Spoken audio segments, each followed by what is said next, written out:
Hi, this is Mijun from Week Saran University. October 3rd, today's Week Saran speech begins. Welcome to Mijun, who consistently upholds the fundamentals of investing in United States stocks. Another joyful Friday has come. Korea will be entering a holiday starting this weekend, and here in Malaysia, where I'm staying, we'll also be having a holiday. So I think I need to start by announcing some news that might disappoint you a little. Next week, on Monday, Tuesday, and Wednesday, I've decided to take a break from the Mijun broadcast for those 3 days. As I've mentioned several times, after moving to Malaysia, I promised myself to live a more relaxed life from now on. Our kids have about 4 or 5 term breaks a year. Summer vacation, winter vacation, and then a break in the middle of each term. During these times, I plan to keep traveling with my kids, even if it's just to nearby places. Recently, I've been reading valuable information left by seniors in life through comments at the university. Later, when the kids are all grown up, we won't have the chance to travel together, so for now, they're in 6th grade and 2nd year of middle school. I've seen a lot of advice saying that during this time you should travel a lot and really enjoy time with your family. So while I'm giving you investment advice, I'm actually in a position where I receive a lot of advice about life. So, following the valuable advice of those who are older than me, I will try to become a more devoted family man from now on. So, although it's a bit disappointing, I'll greet you again next Thursday. All right, then let's get started with today's big news, prepared for October 3rd. After I finished the broadcast yesterday, there hasn't really been any major news in the market for about 24 hours. When there isn't much news like this, I take some time to read through the comments you all leave, and I look closely to see if there are any good comments I can use in the broadcast. But fortunately, yesterday I found 2 really important comments. So today, by reading these 2 comments, I think I can talk a bit about my personal life philosophy with one of them, and with the other, I've prepared an opportunity to give you more detailed information about momentum investing, which I emphasized a lot yesterday. All right, let me start by reading the first comment. This comment is from someone with the cool username, Do Whatever You Want. The thing I've promised myself the most in my life is to do whatever I want. That's probably why I'm wandering around the world and living like this now. All right, let's see what kind of comments you've left. I watch your videos every day. Thank you. This is my first time leaving a comment because you asked us to leave comments at the end of your videos. Your very first comment is so precious, and I really appreciate it. It's been 3 years since I started investing in stocks. I'm older, and my sense of asset management and investing is still clumsy and awkward. For the past 3 years, I've been a beginner, stumbling through investing. Thanks to the good market this year, I'm happy to have made over 20% profit, but I'm also worried at the same time. I'm anxious whether it rises or falls. Right now, my investment goal is to slow down the decrease of my assets through investing, even if I have to use some of the assets I've saved up for retirement. These funds are a small part of my assets, and I'll gradually raise them to match my real estate holdings. The Korea Composite Stock Price Index market is lively today, but a small concern I usually have is coming to mind in a big way. Ever since I started managing my own assets, I feel the same kind of stress about spending as I do from stock market volatility. Strictly speaking, I think I'm in a situation where I'm investing in stocks while restraining my spending, including living expenses. Restraining my spending is a bit stressful, but at the same time, it motivates me to invest better. But then, if I end up just restraining my spending and investing without any reward for my efforts, and my life ends up wasted in a meaningless way, just imagining it out of nowhere feels miserable. I would appreciate it if you could give a word of advice to beginners in asset management about spending as an investor. That's a very important question, and it's an important topic as well.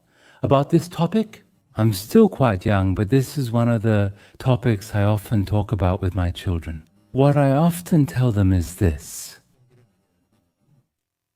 I think all activities in life can be divided into two categories. One is consumptive activities and the other is productive activities. And there's only one standard that separates consumption from production. If what I'm doing right now will help me in the future, then it's a productive activity. But if it doesn't help me at all, then it's a consumptive activity. So, for example, exercising, reading, studying, or investing, all of these activities, I'm giving my present self to my future self, right? Since I'm using my current time for the future, this isn't a consumptive activity but a productive one. That's how you should see it. Now here's where a problem arises, and the person who asked this question, Hago Ship Yun Dairo Hai, also has the same problem. Now let me tell you which part it is. If you read this comment here, they're saying that they're investing while restraining their spending, but it's stressful, and they're worried about living a boring life if they keep investing all the time without being able to spend and enjoy themselves. Now, in my opinion, Koreans worry about this more than anyone else in the world. Koreans are highly focused and even obsessed with consumption activities. When I thought about it carefully, there's a good reason for that, because Koreans are like that. They live way too diligently. Even in school, they only get 4 or 5 hours of sleep while studying. In university, the studying continues. Then they prepare for jobs, and after employment, they work hard, enduring 10 to 12-hour days, always living diligently. Now, living this diligently itself is actually a productive activity. As a result, when you finally have your own life and time, you're too drained to be productive. You lack leisure and energy. So when you get free time, your energy is already depleted. Most people have a sense of reward, right? So because of this reward psychology, they end up focusing on consumption activities. So you end up buying things you don't need at all. And there's a tendency to spend time indulging in pleasurable activities. Some people play games and others just wander around looking for ways to kill time, investing a lot of time for no reason. I find this part really unfortunate, but there's one thing we need to remember. And what is that? Actually, I mentioned that the standard for dividing between consumptive activities and productive activities is whether it helps you in the future or not. But so many people think that consumptive activities are fun and productive activities are boring. We really need to realize this. This isn't true. Actually, productive activities can be really fun too, and you can enjoy them just like a hobby. But Koreans, who have always lived their lives working hard and putting in effort throughout their entire lives, see productive activities as something painful, boring, and something you have to endure, while they think that consumption activities are fun and always bring them joy. We need to correct this mindset first if we want to enjoy investing. I once explained why I didn't invest in exchange-traded fund S and instead invested in individual stocks. Exchange-traded fund S can also have very good returns. For example, if you invest in an exchange-traded fund called QQQ, the average annual return is over 15%. So, even though it's not quite the 20% return I aim for, there's an amazing tool that lets you consistently achieve a 15% return just by steadily buying ETFs without worrying at all. Now, even so, I still prefer to invest in individual stocks. The reason is that investing in individual stocks is just so much fun. Investing in individual stocks, you become the owner of a company. So when a company announces its earnings, I read the earnings report with a sense of excitement and nervousness. And when really good news is announced, I sometimes cheer. And when bad news comes out, I feel disappointed.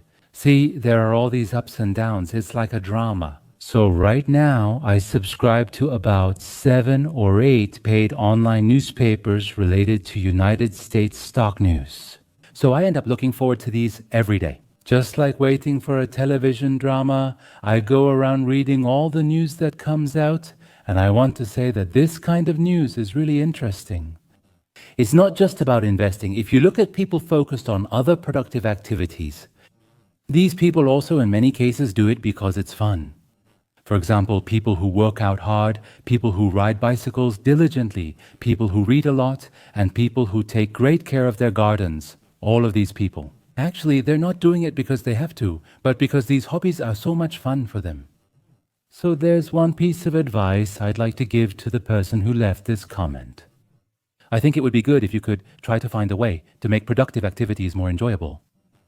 It's not just about saying, I can't spend, I'm unhappy because I'm restricting my spending. Instead, it's about focusing on productive activities that are even more enjoyable than consumption. I believe that discovering myself can be extremely helpful in continuously improving our lives. I'm not sure if I answered your question well. Do as you wish, and from now on, I hope you live an enjoyable and happy life just the way you want. Today, there's one more person who left a really important comment. Through this comment, I think I'll have the opportunity to give you a bit more important additional explanation about the Mijun Momentum Investment Strategy, which I explained in great detail on yesterday's broadcast. Let's listen to this comment. This one was left by someone with the username Tequila. There was a time when I used to drink tequila too. Lately, since I'm focused on creative work, I rarely get a chance to drink alcohol. I'm always reading Mijunim's membership posts and watching your YouTube videos first, and I'm studying well with them. I have one thing I'm curious about. Why don't you do momentum investing with Bitcoin and Ethereum? Like stocks, coins are driven by supply, demand, and momentum, so rallies can seem endless. If you use momentum investing, shouldn't you have trimmed positions during the downturn and added more now? Was the predicted rise due to the interest rate cut? But even so, the Fed might not lower interest rates as much as people expect. I thought there was a risk. I'm curious about what Miju thinks. Please always stay healthy and keep sharing good posts and videos. So they've left such a polite comment like this. Here, Tequila Nim is a member of Miju, so I think that's why they saw my post. Let me share it briefly. On September 18th, I partially sold one stock and bought 2 more stocks.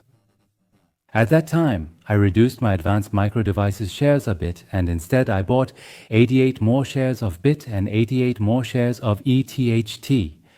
Now that's not all. After September 18th, on September 22nd, ETHT dropped sharply, so at that time, I actually bought 88 more shares.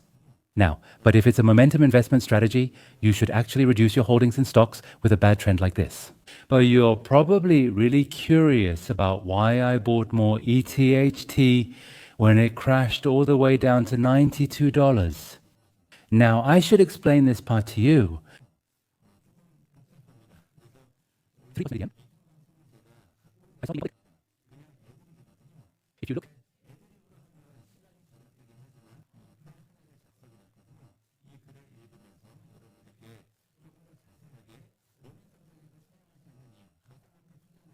I'll take my time to explain why I don't use the momentum investment strategy. And the answer to this question, I've already prepared this as special content for Mijueon and shared it with the members. The special content for Mijueon refers to the article I wrote myself. This is the 130-second article. I've written quite a lot of articles myself and shared them with you all. This can be considered the answer to that question. Now, to answer this question, first, we need to understand the fundamental reason why momentum investing strategies are effective when investing in tech stocks and growth stocks. Now, before we talk about growth stocks, let me first explain why value stocks, which Warren Buffett prefers, and momentum investing strategies don't go well together, just for comparison. In my view, momentum investing shouldn't be used for value stocks. That's my point. Now, let's suppose we build a portfolio with blue chip stocks, meaning value stocks, whose fundamentals are very strong and have no business issues. In this case, if some stocks in our portfolio go up and some go down, the reason for this phenomenon is much more likely to be a temporary change in stock valuation due to market noise rather than a fundamental change in the company's fundamentals. That's because, in the first place, these value companies are not the kind that make bold investments for growth. These companies place a high priority on cash flow and operate in a very stable manner. Therefore, the likelihood of a significant change in their fundamentals is very low. For example, if cafes or Coca-Cola were selling well until last month, it's unlikely Coca-Cola would suddenly stop selling well this month.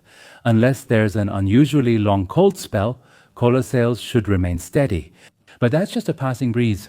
And another thing, it's also very unlikely that customers who were banking with Hana Bank until last month will suddenly all switch to Worry Bank. So the stock price movement of value stocks is mostly due to very short-term good or bad news, rather than fundamental changes. In other words, the stock price is fluctuating because the valuation has moved. That's how you should see it. For value stocks using a buy-the-dip strategy, selling stocks with temporarily higher valuations and buying those with lower valuations can be effective. It's very likely to bring positive results because over time, the valuation is likely to return to normal. This is the well-known value stock strategy. So, if our portfolio is made up of these high-quality value stocks, we can rebalance it in a normal way, just like masters, such as Warren Buffett do. This means selling when the stock rises and buying when it falls.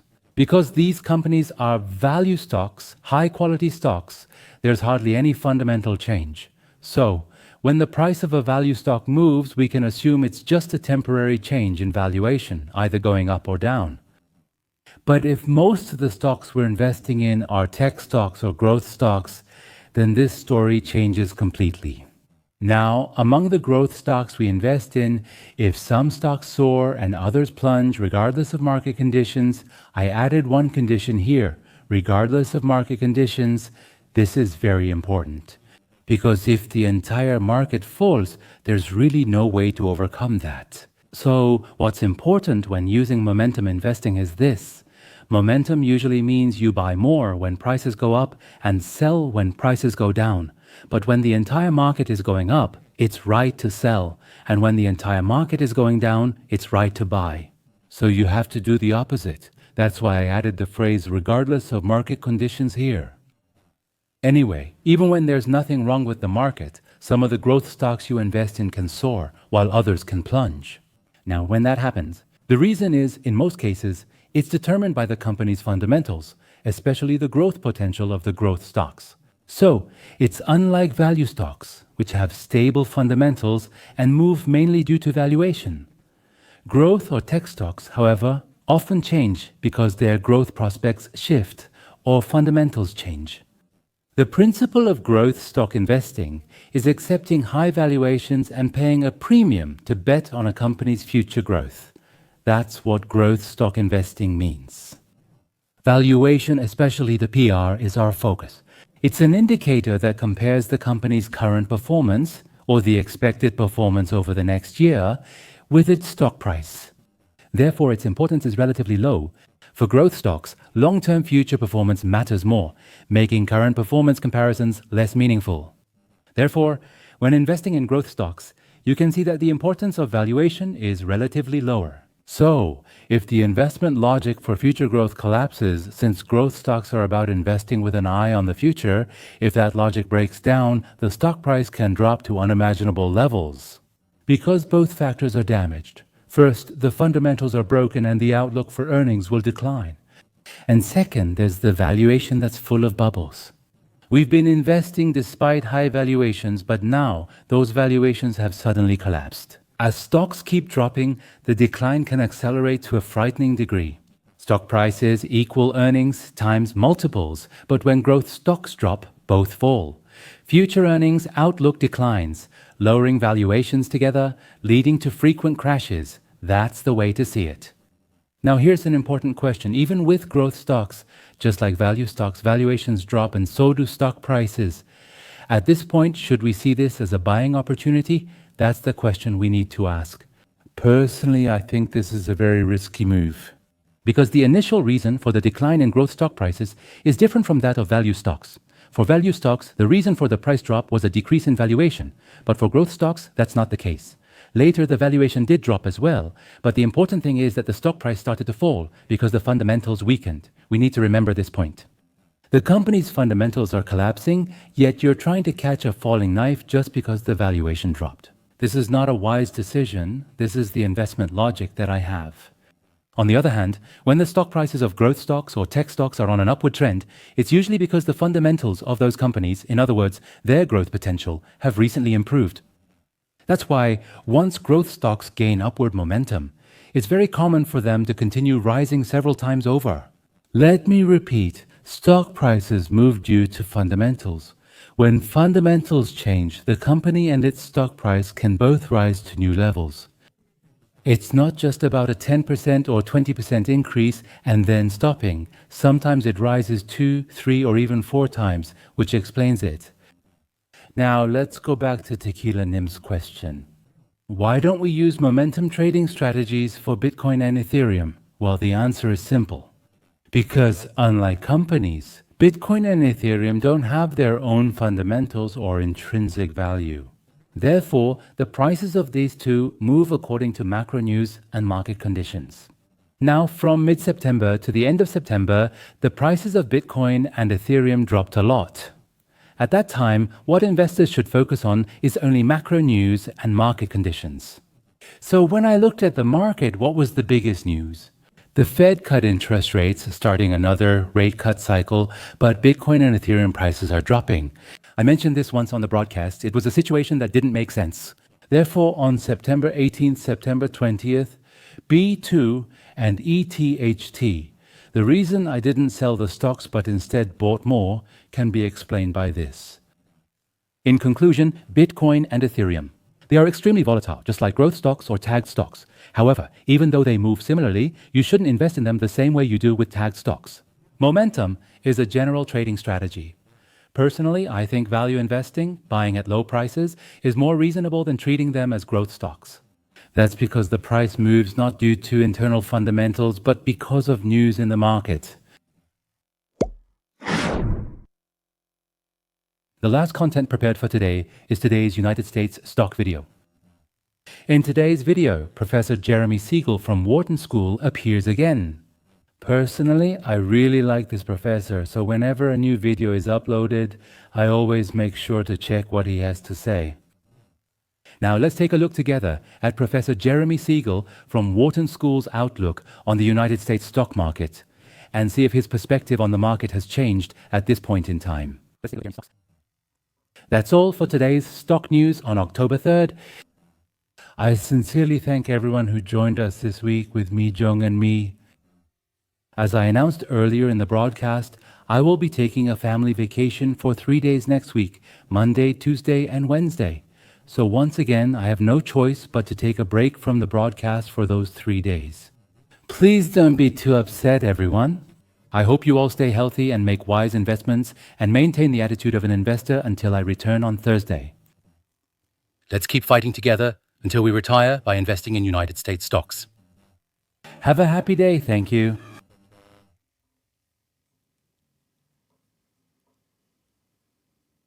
I'm Jeremy Siegel, a finance professor at Wharton School and the chief economist at Wisdom Tree. It's really nice to meet you, Jeremy.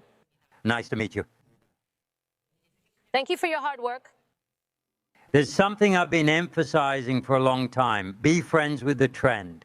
The trend is continuing right now. Of course, as Mike Santoli mentioned, it's been quite a while since the market had a big reaction. But for now, there doesn't seem to be any factor that could immediately break the trend we're seeing. Even a government shutdown is the same. Looking at the betting markets, a shutdown could last about 10 days to 2 weeks. But if it goes on any longer, it could put significant pressure on investor sentiment. Recently, there was a slight decline in the Consumer Confidence Index.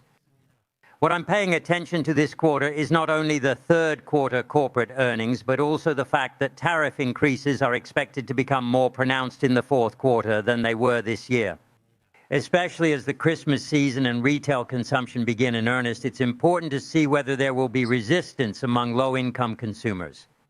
This will likely become clearer in a few weeks, but it's highly likely to be a key issue to interpret in the fourth quarter. Meanwhile, looking at the recent automatic data processing employment report, I still believe there is a high possibility that the Fed will cut the benchmark interest rate by 0.25 percentage points on October 29 and will make one final cut in December. Considering that the impact of tariffs may become more significant as we enter the fourth quarter, it will be important to determine whether this is a temporary phenomenon, because this will be a key factor when discussing the Fed's next move. This is something I've been emphasizing. Tariffs are essentially a kind of tax imposed on all imported goods, so there is a temporary increase in prices. However, since this is a one-off event, I've always argued that the Fed should see it as a passing phenomenon and should not tighten monetary policy or delay the timing of easing because of it. Of course, it can have a short-term impact on consumption. However, I don't think it will be enough to lead to a recession. On the contrary, positive factors are still strongly appearing in areas like capital expenditure and investments related to artificial intelligence. I believe all of these factors are generating corporate performance and profits that can more than offset any slowdown in consumption that might occur in the third quarter. During a government shutdown, indicators provided by the federal government, such as the employment report or unemployment claims, are suspended, creating a sort of data gap. I discussed this issue with Steve Leisman yesterday. In fact, there was an opinion that for economists, investors, and analysts, this could be an opportunity to step off the data treadmill and incorporate a wider range of factors into their analysis. How do you see this situation? I also think there's a lot of truth in what Steve said. We tend to rely too much on various reports released by the government, and we often get swayed by the errors and reasons within them. This situation actually provides a strong reason for the private sector to take a more active role. In fact, even the automatic data processing employment report had a significant impact on the bond market just a few days ago. In other words, private data sources already exist, and I hope that there will be many more of these private data sources in the future. That's because then we won't have to rely solely on government statistics. I believe that this shutdown could actually invigorate the private data market. This is a positive change. In addition, we must not forget that the stock market is ultimately driven by corporate earnings and interest rates. Corporate earnings reports will continue to be released without delay, and interest rates are not simply reacting to government reports, but move according to overall credit flows and capital movements. Therefore, even if the stock market becomes less dependent on government data, it can still function normally.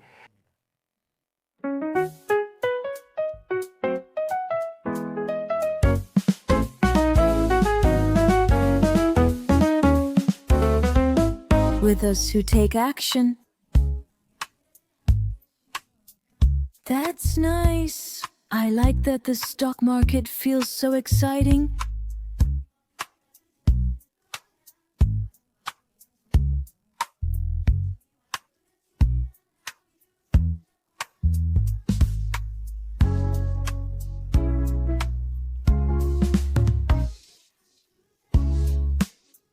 Cheering, cheering. See you in the video. See you in the next video. See you next time.